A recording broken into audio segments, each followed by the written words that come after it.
¿Qué tal? ¿Cómo están? Muy buenas tardes. En este lunes 15 de marzo abrimos ya Atlántico Noticias en este día en el que ya se ha cumplido el primer aniversario desde que el Gobierno de España decretara ese primer estado de alarma por coronavirus. Hoy queremos recordar cómo se vivieron aquellas primeras horas de confinamiento, cómo han cambiado nuestras vidas 365 días después.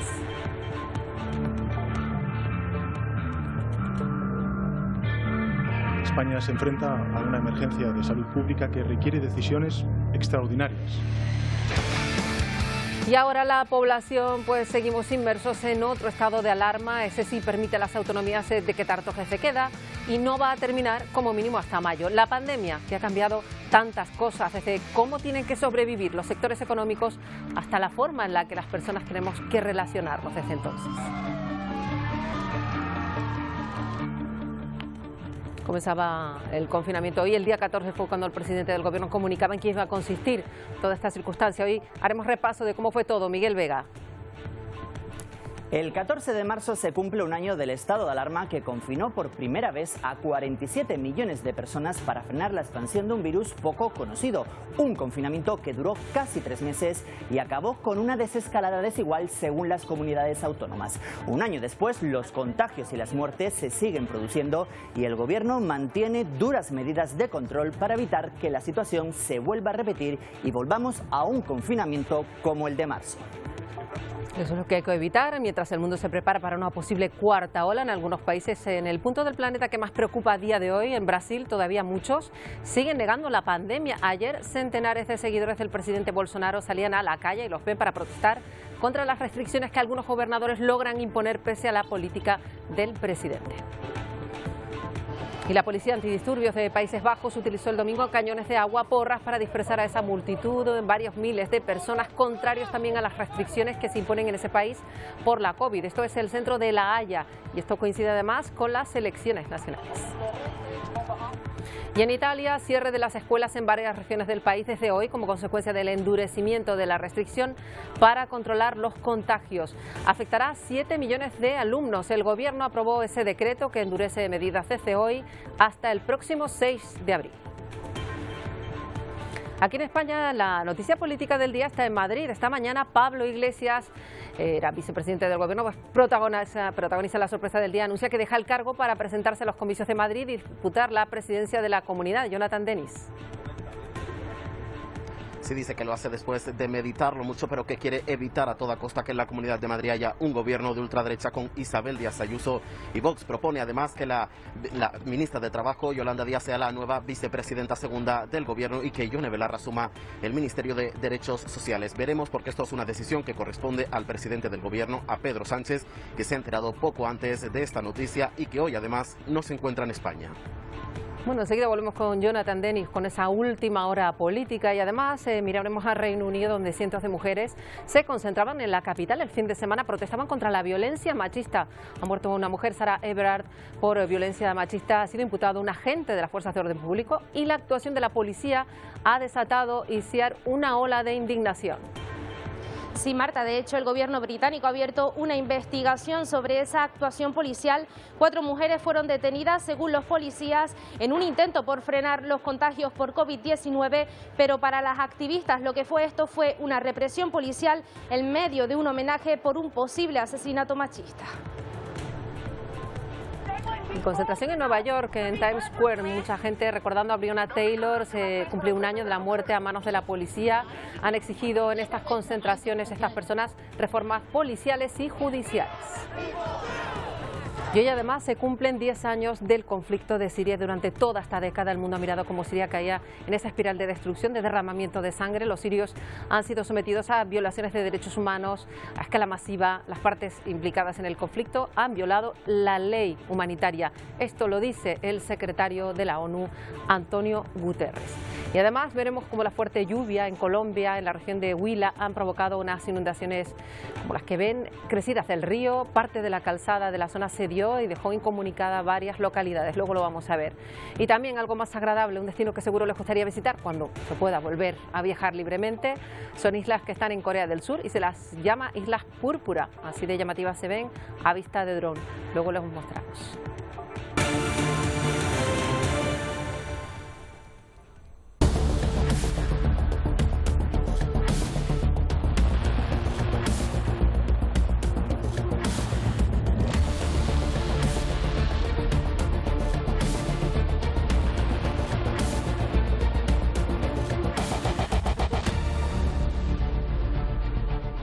Pues vamos a arrancar en Madrid después de que esta mañana Pablo Iglesias, hasta ahora vicepresidente del Gobierno, pues haya protagonizado la sorpresa del día, anuncia que deja el cargo y que se presenta a las elecciones de Madrid. Jonathan Denis, última hora. Sí, ha sido sin duda la bomba política del día. Pablo Iglesias lo anunciaba a través de un vídeo en sus redes sociales. Dice que abandona el gobierno y que se va a ser candidato a la presidencia de la Comunidad de Madrid. Lo hace, dice, para tratar de evitar a toda costa que haya un gobierno en la comunidad de ultraderecha con Isabel Díaz Ayuso y con Vox. Y para eso también pide a Íñigo Errejón, el líder de Más País, una lista conjunta en las próximas elecciones del 4 de mayo. Propone también que Yolanda Díaz, la actual ministra de Trabajo, sea la nueva vicepresidenta segunda del gobierno y que Yone Belarra, actual secretaria de Estado de la Agenda 2030, sea la ministra de Derechos Sociales. La sorpresa sin duda ha sido total en todos los partidos. Pedro Sánchez sabemos que se ha enterado tan solo unos minutos antes de hacer ese anuncio, y en el PP dicen que ahora toca elegir entre comunismo o libertad. Isabel Díaz Ayuso va más allá, dice que España le debe una por haber conseguido sacar a Pablo Iglesias de la Moncloa. Bueno, más cuestiones que abordamos hoy en Atlántico Noticias en este 15 de marzo, cuando se cumple un año de que 46 millones de españoles se encontraron pues confinados en sus casas después de ser decretado el estado de alarma en el país por ese avance del coronavirus. Queremos recordar cómo se vivieron esas primeras horas del confinamiento, en particular, y sobre todo cómo ha cambiado nuestra vida un año después. Se cumple un año del estado de alarma, cuando las autoridades adoptaron una estrategia de COVID-0 que nos confinó en casa y que en junio de 2020 logró bajar a una incidencia media acumulada en torno a los 8 casos por cada 100.000 habitantes. Tras la primera ola y el confinamiento, España optó por una estrategia de contención del virus con escaladas y desescaladas de medidas restrictivas que aún hoy se mantiene. Acciones que son diferentes en cada comunidad autónoma. Así, mientras unas cierran la actividad comercial y la hostelería, otras siguen con la nueva normalidad, aunque todas sujetas al toque de queda nocturno en el marco del estado de alarma. En este momento, España sigue bajando el número de casos activos por coronavirus en prácticamente todas las comunidades autónomas, con la vista puesta en evitar una cuarta ola, pues tras el verano y las Navidades se produjeron repuntes en el número de contagios. La proximidad de la Semana Santa ha empujado a un endurecimiento de las restricciones de movilidad para evitar otra recaída. A estas medidas para contener la curva de contagios se unen los esfuerzos para impulsar la vacunación masiva, un proceso que avanza lentamente debido a los vaivenes del suministro por parte de las farmacéuticas. Pues tal día como hoy ya comenzamos a cumplir ese confinamiento general. Ya han visto una situación que sea largo, más de lo previsto a priori. Vamos a repasar cómo fueron esas primeras horas junto a Miguel Vega. Se cumple un año del primer confinamiento nacional que se decretó mediante estado de alarma. Los contagios comenzaban a dispararse y el gobierno decidió cerrar por completo el país y adoptar medidas antes no vistas para frenar la expansión de un virus poco conocida. La tarde del 14 de marzo, Pedro Sánchez anunciaba un confinamiento domiciliario nacional. También limitaba la circulación y cerraba por completo todos los comercios no esenciales. Y desde ese mismo momento, Sánchez se convertía en el mando único. España se enfrenta a una emergencia de salud pública que requiere decisiones extraordinarias. La autoridad competente en todo el territorio será el Gobierno de España. Además, el presidente del Gobierno se apropió de competencias autonómicas con la ayuda de 4 ministerios que se convirtieron en los pilares de la lucha contra el COVID. Fueron los de Interior, Sanidad, Defensa y Movilidad, que comparecían semanalmente. Comienza la rueda de prensa, comparecen ante la opinión pública el ministro de Sanidad, Salvador Illa, la ministra de Defensa, Margarita Robles, el ministro del Interior, Fernando Grande Marlaska, y el ministro de Transportes, Movilidad Urbana, José Luis Ábalos. La Constitución solo permite al Gobierno decretar el estado de alarma sin consulta durante 15 días, pero los contagios y las muertes seguían subiendo. Por ello, el Gobierno tuvo que solicitar hasta en 6 ocasiones una prórroga de este mecanismo recogido en el artículo 116 de la Carta Magna. Y aunque en las 2 primeras prórrogas el Gobierno contó con el apoyo unánime de todos los partidos políticos, en las 2 últimas comparecencias en el Congreso, el Ejecutivo tuvo que pactar para conseguir mantener el estado de alarma. Queda, en consecuencia, autorizada la prórroga del estado de alarma, que se publicará en el Boletín Oficial del Estado. Coincidiendo con la Semana Santa, el Gobierno endureció los movimientos y ordenó a todos los trabajadores no esenciales a permanecer en sus casas. El 26 de abril, después de casi 2 meses en nuestros hogares, se permitió a los menores que pudieran salir a pasear durante 1 hora al día sin alejarse de sus casas más de 1 kilómetro. Medidas adoptadas antes de la desescalada que comenzó el 2 de mayo. En la orden de cogobernanza, de decisión conjunta, de codecisión en un ámbito de corresponsabilidad junto con las decisiones, junto con las comunidades autónomas. Fue el primer paso hacia el deseado desconfinamiento. El 28 de abril, el presidente del Gobierno anunciaba, tras pactarlo con las comunidades autónomas, el plan de desescalada que comenzaría el 2 de mayo. Un plan que se dividía en 4 fases. La primera, la fase 0, se permitía la práctica deportiva en franjas horarias. La siguiente, la fase 1, se permitían reuniones de máximo 10 personas, abrían los comercios de 400 metros cuadrados y también los edificios para celebrar actos religiosos. En la fase 2 se ampliaba la reunión a 15 personas, se eliminaban las franjas horarias y habría el interior de la restauración. En la última fase, en la fase 3, se comenzó a permitir la práctica deportiva de máximo 20 personas, habría el interior de la restauración con un máximo de 50%, las terrazas se ampliaba al 75% y también el aforo de los centros comerciales ampliaba hasta el 50%. Durante esta desescalada se recuperó la movilidad, primero entre municipios, después entre provincias con los mismos datos epidemiológicos y finalmente entre comunidades autónomas. Bueno, y en Venezuela también se está cumpliendo 1 año bajo estado de alarma, en ese caso todo continuado por la COVID-19, registrando además, y por cierto, una de las cifras de contagios y muertes más bajas de toda Latinoamérica. Vamos a ver las claves de esos datos que ha facilitado el gobierno de Nicolás Maduro. 1 año después de que se detectaran los primeros casos de la COVID-19 en Venezuela, la cantidad de contagios continúa siendo una de las más bajas de América Latina, con cerca de 145.000 casos y 1.415 muertes según datos oficiales. Aunque la cifra es cuestionada por médicos y opositores, existen algunas claves para entender por qué, a día de hoy, el país sigue reportando estos datos. El 13 de marzo de 2020, cuando solo se habían registrado 2 contagios por el virus, Nicolás Maduro decretó el estado de alarma y anunció la suspensión de las clases. También prohibió inmediatamente los vuelos procedentes de Europa, Colombia, Panamá y República Dominicana, y posteriormente con el resto del mundo. Las fronteras terrestres fueron cerradas de inmediato y se habilitaron únicamente corredores humanitarios para permitir el acceso de los venezolanos. Por otro lado, la cuarentena coincidió con una aguda escasez de gasolina que impidió la movilidad de las personas. Una movilidad que no solo estuvo limitada por la escasez de combustible, sino también por la vigilancia de los cuerpos de seguridad que impedían el tránsito de personas entre estados y municipios. Desde el inicio de la pandemia, las autoridades sanitarias han realizado alrededor de 3 millones de PCR en una población de 30 millones de ciudadanos, por lo que la oposición denuncia que el bajo número de pruebas evita que se conozca la cifra real de contagiados. Bueno, van a ver ahora unas imágenes que han generado una gran polémica en Colombia. De hecho, han provocado que se haya abierto una investigación. Es justo el momento en el que se vacunaba a esta señora. La duda ha surgido porque se capta como en el momento de la inyección la enfermera pues no utiliza la aguja, no tiene nada de líquido en la vacuna en el interior. Cuando los familiares se percatan de que no hay nada, que no le han inyectado nada, vuelve a preparar la inyección y vuelve a repetir la operación, esta vez sí inyectando la vacuna. Los enfermeros aseguran que se ha tratado de un error involuntario, pero se está investigando.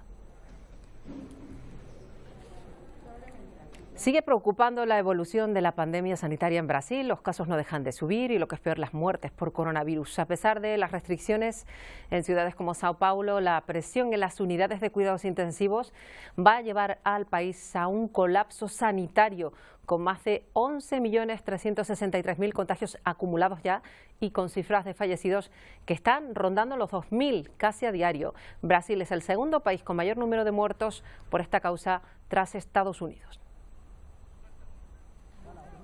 El expresidente Luis Ignacio Lula da Silva, de 75 años y que esta semana volvió al ruedo político, recibió este sábado la vacuna anti-COVID. En una transmisión que hizo en redes sociales tras ser inmunizado, el expresidente animó a los brasileños a vacunarse en masa y pidió más esfuerzos al gobierno para inmunizar a toda la población y agilizar el proceso. Espero que esta vacuna dé el soñado resultado a mí y al pueblo brasileño, porque todo lo que la gente quiere es vacunarse para deshacerse de este monstruo llamado coronavirus. Por tanto, el presidente de la República debe dejar de ser ignorante y el ministro de Salud debe dejar de ser ignorante. Tienen que aprender a respetar el sentimiento del pueblo brasileño y garantizar la vacunación para todos. Lula, que quedó habilitado a disputar las presidenciales de 2022 luego de que la justicia anulara sus condenas, afirmó que es importante que los brasileños se vacunen, eviten aglomeraciones y usen mascarilla, incluso los que no creen en la ciencia. Pero de momento no le están haciendo caso. Ahí ven seguidores de Jair Bolsonaro. Más de 1000 salieron a Sao Paulo, a la calle, en esa concentración convocada por redes sociales en apoyo a su presidente y contra las medidas que ya se imponen en algunas ciudades para tratar de frenar estos inquietantes casos positivos por coronavirus. Medidas que ha criticado Bolsonaro, que siempre ha negado la gravedad de la enfermedad y la eficacia de las vacunas, pese a esos datos que vamos contando. La policía antidisturbios de los Países Bajos tuvo que usar el domingo cañones de agua y porras para dispersar una multitud, varios miles de manifestantes, contrarios también a las restricciones que se imponen por la pandemia. Se reunían en el centro de La Haya y además lo hacían justo un día antes de las elecciones. La manifestación fue disuelta después de que los manifestantes desobedecieran las normas de distanciamiento social e ignoraran las advertencias que les hacía la policía para que se dispersaran. Y mientras este lunes Italia ha regresado al confinamiento, una medida decretada por Mario Draghi, por el presidente, quieren frenar los contagios y sobre todo evitar la temida cuarta ola de la pandemia en ese país. Hasta el próximo 5 de abril quedarán confinadas 11 regiones, una decisión que afecta a 40 millones de italianos. No podrán salir de casa salvo por motivos de trabajo, de salud. Las escuelas, las universidades estarán cerradas, solo abrirán los sectores esenciales. Se quiere aplacar ese preocupante aumento de casos y dar margen, sobre todo, a que las vacunas paren el virus. Y vamos a Estados Unidos, hasta Nueva York. Allí han realizado un homenaje a los que han fallecido por la COVID cuando se cumple un año de la primera muerte.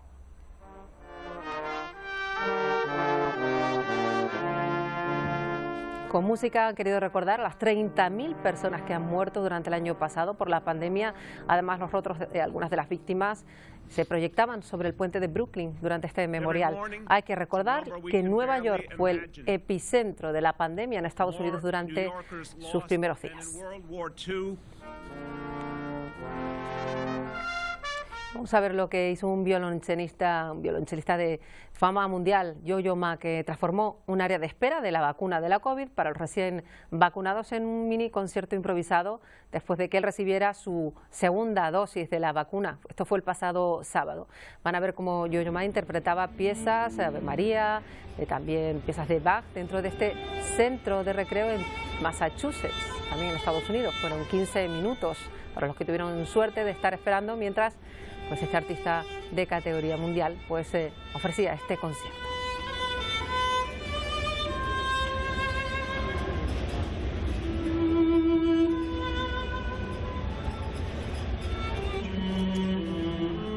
Bueno, las conocen como las cebras bolivianas. Recorren los barrios de la capital, de La Paz, con mensajes de apoyo emocional, sobre todo para los que han pasado momentos tan difíciles ahí durante toda esta época de pandemia. Estas educadoras viales han salido a la calle, en esos pasos de cebra, precisamente con mensajes de buen humor y de respeto por su ciudad. La iniciativa se complementa con la Consulta de La Paz, un espacio donde los médicos, el médico y ciudadano, pueden hablar sobre sus emociones. Como siempre, reunidos una vez más en torno al altar del Señor. El caso es evitar las aglomeraciones. Desde 13 metros de altura, cada semana este cura de la ciudad de Huánuco, en Perú, celebra la misa desde el techo de la iglesia, que lleva más de 10 años en construcción. La iglesia está cerrada al público y el párroco no ha dudado en buscar esta alternativa para celebrar la misa. Los vecinos lo escuchan de la plaza, desde las casas, siguen con atención la misa e incluso lo transmite por internet. Los que realmente...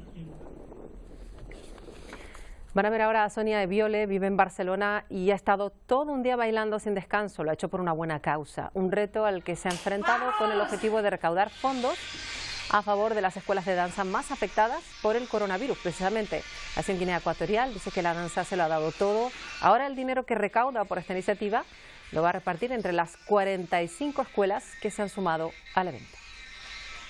Vamos a estar tomando clases de diferentes personas. Va a dedicar a todas las escuelas de danza de España. Estamos creando esta causa porque hay muchas escuelas de danza que están cerradas, que no pueden abrir sus puertas, y he tomado esta decisión para que la danza no se pueda perder. Bueno, vamos a cambiar de asunto, vamos a mirar a lo que ocurre aquí en Canarias. Este fin de semana de nuevo se han producido complicaciones en el denominado Campamento de las Raíces en Tenerife, de nuevo incidentes en el interior de este centro de acogida temporal para extranjeros. En las últimas 24 horas las fuerzas de seguridad pues se han visto obligadas, han tenido que intervenir varias veces en ese campamento. Dentro del comedor ha habido revueltas. Se habrían producido por la calidad de la comida servida a estas personas, provocando estos enfrentamientos que han terminado con detenidos. Dicen las plataformas que los apoyan que van a realizar una huelga de hambre. Una situación muy complicada con muchas aristas. Queremos hoy abordarla con Teodoro Bondiali, que es secretario de la Federación de Asociaciones Africanas de Canarias. Lo recibimos un día más en Atlántico Noticias. Buenas tardes, señor Bondiali.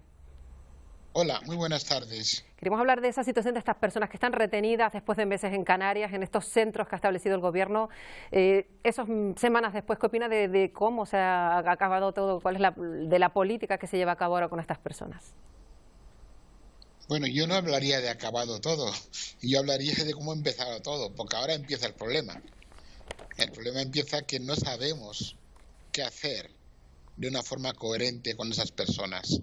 Precisamente a eso me refería, señor Bondiali, porque es verdad que han acabado la situación que no querían, porque ellos en principio lo vienen reiterando, lo que quieren es continuar su camino hacia Europa, ¿no? Sí, pero eso es una demanda pertinente. Es decir, el derecho a emigrar, la movilidad humana es un derecho. Y ese derecho se debe cumplir sí o sí con las reglas de juego que nos hemos otorgado, que es a través de las leyes. Seré muy reiterativo. Los migrantes tienen derecho a emigrar y ese derecho no es un regalo, es un derecho que deben ejercer. Ninguna oposición, obstáculo, valla ni elemento geográfico va a detener los flujos migratorios. Y los flujos migratorios se deben gestionar, no prohibir. Y eso es algo que yo reitero muchas veces, pero parece ser que nadie me hace caso. La situación ciertamente es complicada. Hemos puesto como ejemplo lo último que ocurrió en ese centro en concreto en la isla de Tenerife, pero bueno, se han reproducido situaciones similares de personas que han protagonizado incidentes provocados también pues por la falta de un espacio adecuado, por unas circunstancias muy complicadas. ¿Cómo valora lo que ha ocurrido en particular en ese lugar, en la isla de Tenerife?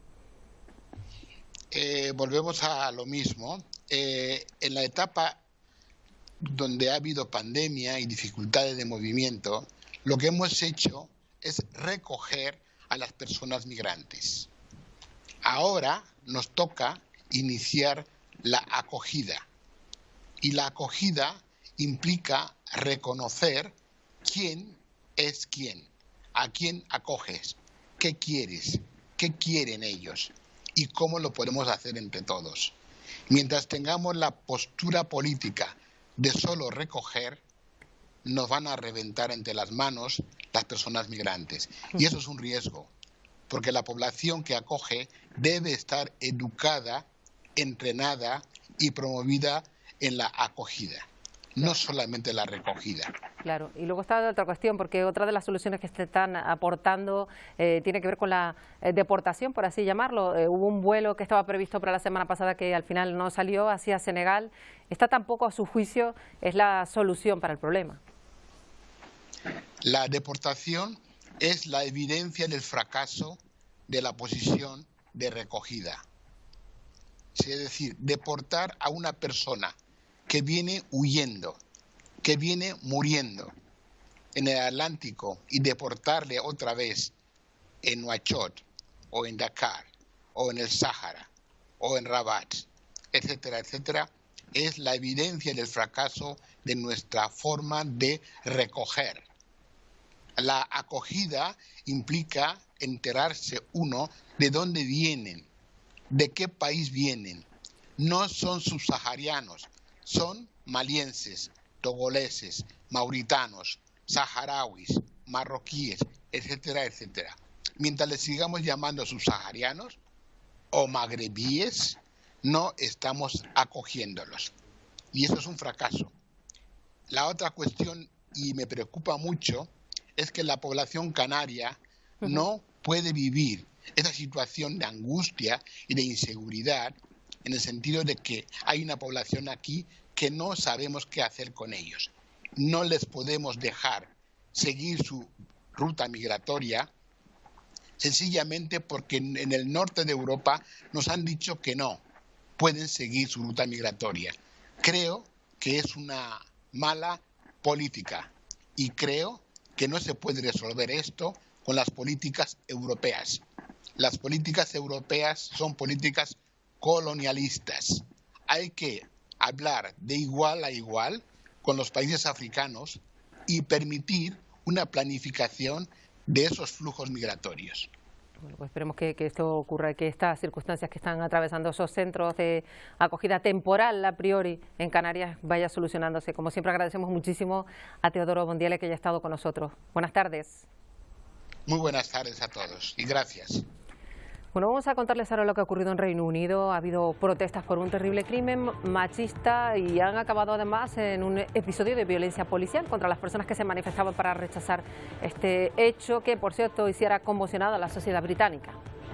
Sí, Marta, de hecho el gobierno británico, el gobierno de Boris Johnson ha abierto una investigación para tratar de esclarecer esa actuación de la policía frente a las manifestantes. Y es que la anulación de los homenajes por las medidas de COVID-19 ha provocado una ola de indignación entre las manifestantes, no solo por la muerte de la joven, sino también, como decimos, por esa brutalidad policial. 4 mujeres fueron detenidas. Desde la jefatura de los agentes de seguridad de la policía británica han asegurado que fue una actuación totalmente proporcionada debido a que se querían evitar contagios por COVID-19, pero por parte de las activistas reclaman más seguridad en la calle y más empatía por parte de los agentes ante un homenaje por un posible crimen machista. Fin de semana gris en Inglaterra, conmoción y tristeza tras el asesinato machista a Sarah Ifrar. Volvía a casa andando cuando este hombre, Wayne Cauthens, policía de Londres en activo, la secuestró y posteriormente acabó con su vida. Son los delitos a los que se enfrenta y que generan enfado y consternación entre las mujeres británicas identificadas con la joven de 33 años. Me han agredido y quiero decir agredido, no acosado. Dijo que conocía a mi jefe, así que ya sabes, no hay nada que puedas hacer contra eso. Y volvió a mí y me dijo, no habría hecho esto si no estuviera interesado en ti. Me resulta realmente difícil cuando la gente dice, no debería haber estado caminando a esa hora de la noche. Absolutamente no. Es como si al ser mujer no tuvieras derecho a ir andando a casa. No solo denuncian que día tras día este tipo de agresiones se integran como rutina en la vida de la mujer, también esto. Que agentes de policía detuvieran activistas que pedían más justicia y seguridad. El gobierno británico abre una investigación sobre una actuación policial calificada como desmesurada por las manifestantes. Esta es otra concentración que está en Nueva York, en Times Square, donde cientos de personas querían recordar a Breonna Taylor, afroamericana, técnico de la unidad de emergencias. Se cumple un año de su muerte a manos de la policía. La concentración se repitió en otras ciudades norteamericanas. Ha exigido reformas policiales y judiciales. La muerte de Taylor, sumada a la de George Floyd, que ocurrió en Minneapolis durante el procedimiento policial, han provocado las mayores manifestaciones en contra de la policía y el denominado racismo sistémico en Estados Unidos. Y también en la ciudad de Canberra, en Australia, ha habido concentraciones justo a la puerta del Parlamento para pedir justicia para las víctimas de una agresión sexual e igualdad de género. La manifestación fue impulsada por una ola de denuncias por la agresión sexual que habrían cometido algunos cargos políticos de los más altos de Australia. Esto es Egipto. Activistas por los derechos de las mujeres muestran su preocupación por una ley que quiere cambiar los derechos los relacionados con el matrimonio y la custodia de los hijos y que iría en contra de los que se han logrado recientemente. El proyecto de ley se ha presentado para aprobarlo y está provocando un gran debate en todo el país. Se cumplen 10 años hoy de uno de los conflictos más cruentos que se han producido recientemente en el mundo. El 15 de marzo de 2011 comenzó la guerra de Siria. Una década después deja más de medio millón de víctimas mortales. Las protestas de la primavera árabe se convirtieron en un levantamiento contra el régimen sirio. Fue el germen de una guerra que ha dejado medio millón de muertes y más de 12 millones de desplazados. El gobierno de Al-Assad respondió con violencia ante las protestas que comenzaban a multiplicarse por todo el país.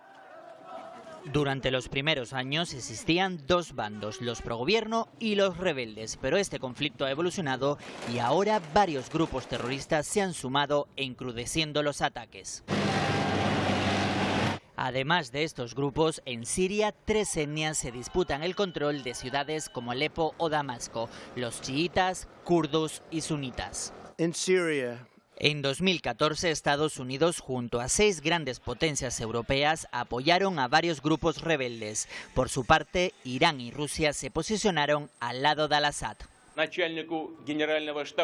Una década después, el 90% de la población se encuentra por debajo del umbral de la pobreza. El gobierno ha recuperado el control del país, pero los rebeldes mantienen un pequeño bastión en varias regiones del norte.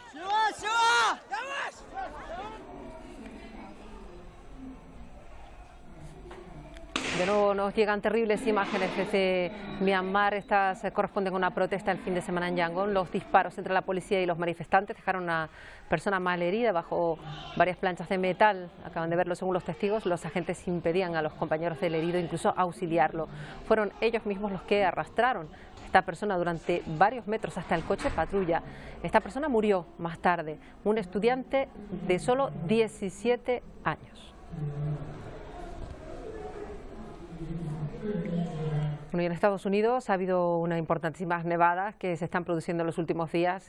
Provocan problemas en las comunicaciones. Se han cerrado las principales carreteras en Denver y en Wyoming. Algunos puntos se ha llegado a acumular más de 60 centímetros de nieve. En determinados momentos, cortes eléctricos que han afectado a miles de personas. Esto es Colombia, la región de Huila. Ahí hay inundaciones y crecidas del río por la fortísima lluvia. Provocó la lluvia que parte de la calzada se diera, dejando incomunicada a varias ciudades de toda esta zona.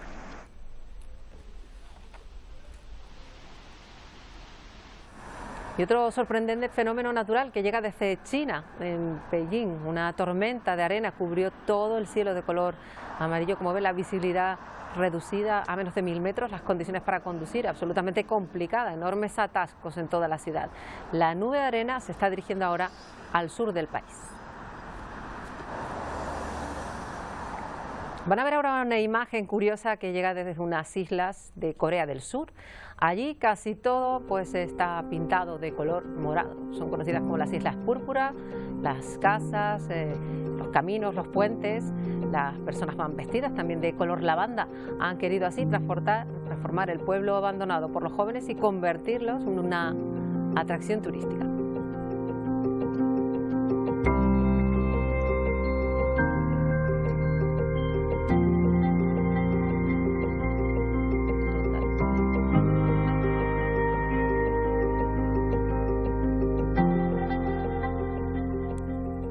Bueno, el canto coral en Canarias da un paso para acercarse a los países de América Latina. Hoy se ha presentado la plataforma iberoamericana Movimiento Coral, que reúne todo el canto coral aquí en las islas y también en otros 26 países de América Latina, con el impulso del Gobierno y de la Universidad de La Laguna.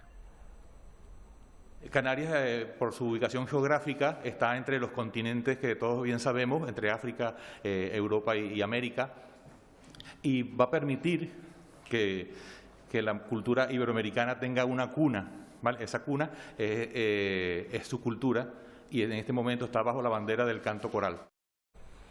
Bueno, es el primer paso de este proyecto cultural, el lanzamiento de una página web de encuentro como motor integrador digital entre el archipiélago e Iberoamérica. En la Universidad de La Laguna siempre ha habido mucha tradición de la música coral. Cuenta hasta con 4 agrupaciones de prestigio nacional e internacional.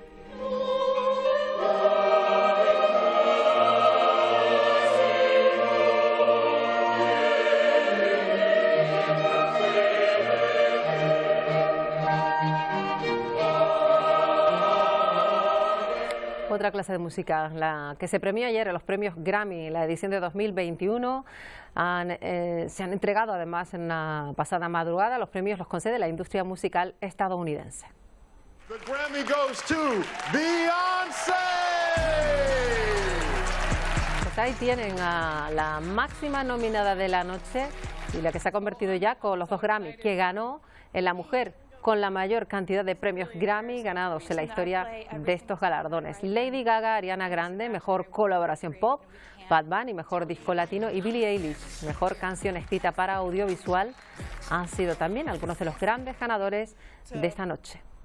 Beyoncé, the rap Beyoncé. Bueno, vamos a irnos, pero hoy lo hacemos con imágenes que se nos van a quedar siempre en la memoria. La vida en Canarias y en el resto de España quedó paralizada tras la entrada en vigor del confinamiento general que recordamos hoy. Hace un año que nos cambió la vida a todos y aún nos queda pendiente el reto más importante: acabar con la pandemia gracias a las vacunas. Les dejamos con el resumen de cómo lo contamos aquí en los informativos de esta casa. Hasta mañana. Fue en esta mesa donde hace más de un año decidieron que nos íbamos al estado de alarma, y lo que tuvimos que contar a partir de ahí realmente era para asustarse. También garantizar el abastecimiento de productos de primera necesidad. Vengo a comprar fruta y verdura para guardar en casa. Había que guardar porque nos teníamos que resguardar, y empezamos a ver algo que solo recordaban los mayores y que ya son parte de nuestro día a día: las colas. Y tantas hicimos que hasta nos tuvieron que recordar que no hay un problema de abastecimiento, por lo tanto no va a haber un problema de escasez. Quédate en casa, protégete, protégenos. Quedarse en casa fue el himno de aquellos días, y lo hicimos. Vaciamos las calles, vimos todo cerrado, hicimos planes. Arreglar cosas de la casa, caminar, comer, beber. Lo de caminar poco, salvo con los perros, que empezaron a ver más calle que nunca. Las ventanas abiertas de par en par y pasar nadie. Y lo de comer y beber más, sobre todo en ese universo paralelo que suelen ser nuestras zonas turísticas. Nosotros estamos aquí, nosotros no tenemos problema. Pues sí había un problema, aunque ellos no lo supieran. Prácticamente todos los vuelos cancelados en caso de que cierren el espacio aéreo. Lo que se iba a cerrar eran estas playas y con ellas esa riqueza llamada turismo, que fue condena este año. Cada vez más países en rojo prohibían volar a nuestras islas. Una incertidumbre completa. Así estábamos, en la duda, con apenas 82 casos en todas las islas, aprendiendo de nuevo a lavarnos las manos. Fue solo hace un año y ya hasta ver a Trump presidiendo Estados Unidos se ha quedado viejo. Llegaban pateras que elegían el COVID antes que el hambre. No olvidemos que aquellos días nos dedicamos a aplaudirnos, nos animamos unos a otros. De balcón a balcón, aquellos días nos unimos. Quizás fue lo mejor de un año en estado de alarma. Cuando salga de esta iré corriendo a aplaudirte. Sonreiré, le daré las gracias a quien me cuide. Ya nadie se atreverá a burlar lo importante. La calidad de la sanidad será intocable. No me enfadaré tanto con el que dispara odio. Es momento de que importe igual lo ajeno y lo propio. Contagiar mis ganas de vivir y toda mi alegría. Construir. Pero mientras el cielo y la tierra gozan de un respiro, reconquistan los animalitos rincones perdidos. He bebido sola la